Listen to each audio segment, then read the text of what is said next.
Sa gitna ng rush hour sa Taguig, 14 na motorsiklo ang sinuyod ng isang MPV. May nakaladkad pang rider. Pumalyang preno ang idinahilan daw ng driver na isang pulis. Ang nahulikam na disgrasya sa report ni Mark Salazar. Tukod ang traffic kagabi sa Cayetano Boulevard, Taguig, kasagsagan ng rush hour ng isang multipurpose vehicle o MPV ang humarurot sa pagsuyod sa mga motorsiklo malapit sa stoplight.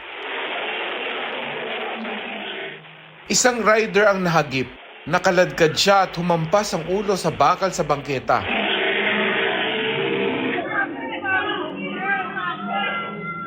Sa kabutihan pala dahil sa suot na helmet, hindi siya lubhang napuruhan. May tahi po dun sa likod. Sa sugat po, sa likod, siguro na medyo malalim yung pagkakasugat niya doon. Malaki pong bagay na naka-helmet. 14 na motorsiklo ang inararo ng MPV. Isang kotse ang natumbok din. Nagkano po sila ng mga minor injuries. Most of them, kaninang umaga po lumabas na po sila ng ospital. Ang driver ng umararong MPV natukoy na isang pulis na nakatalaga sa airport at residente ng Taguig.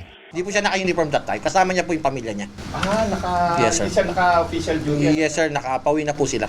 Hindi rin government vehicle ang dala niyang MPV. Sabi niya po, nawalan po siya ng preno. Bali, tumigas daw po yung pagtapak niya doon sa brake pad niya. Yun may madali lang kumakumpirma. Yes, sir. Madali lang po yun. Nakikita lang naman namin sa ano yun, sa repair kit ng kanyang sasakyan. Tumanggi siyang humarap at magbigay ng pahayag habang nakapiit sa Taguig Traffic Investigation Office. Ayon sa pulisya, nakipag-areglo raw ang driver sa mga biktima at hindi na siya iyahabla.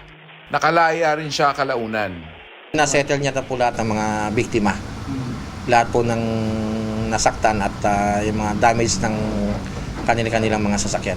Mark Salazar, nagbabalita para sa GMA Integrated News.